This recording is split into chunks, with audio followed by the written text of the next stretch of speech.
গতকাল থেকে শুরু হয়েছে। গতকাল উচ্চ মাধ্যমিক পরীক্ষা সংগঠিত হয়েছে, যথারীতি আজকেও মাধ্যমিক পরীক্ষা গোটা রাজ্যের মধ্যে সংগঠিত হচ্ছে।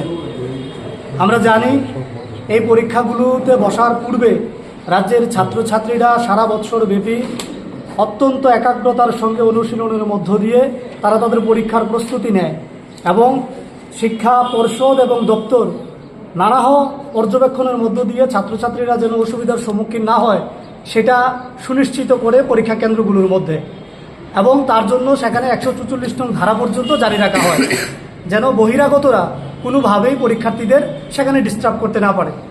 অথচ গতকালকে আমরা দেখলাম বক্সনগর নগর উচ্চ বিদ্যালয়ের মধ্যে সেই বক্সনগরের বিধায়ক বিনা অনুমতিতে তার দলবল নিয়ে পরীক্ষা চলাকালীন সময়ে পরীক্ষা কেন্দ্রে গিয়ে সেখানে ছাত্রছাত্রীদেরকে ডিস্টার্ব করেছে, মানসিকভাবে এবং নৈতিকভাবে ছাত্রছাত্রীদের মনোযোগকে সেখানে নষ্ট করেছে।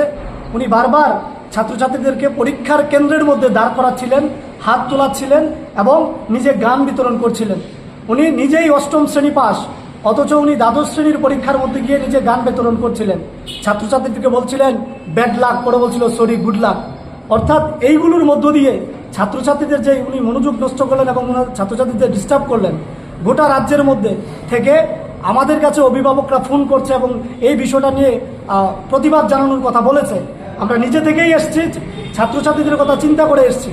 বর্তমান বিজেপি সরকারের শাসনে এই রাজ্যের মধ্যে শিক্ষা ব্যবস্থাকে যখন একেবারে ধ্বংস করে দেওয়া হচ্ছে, সেই জায়গায় যখন শিক্ষা পর্ষদ পরীক্ষা নিতে যায় সেখানেও আমরা দেখি ফটো সেশন, রিল বানানোর প্রতিযোগিতা চলে বিজেপি দলের নেতা মন্ত্রীদের মধ্যে।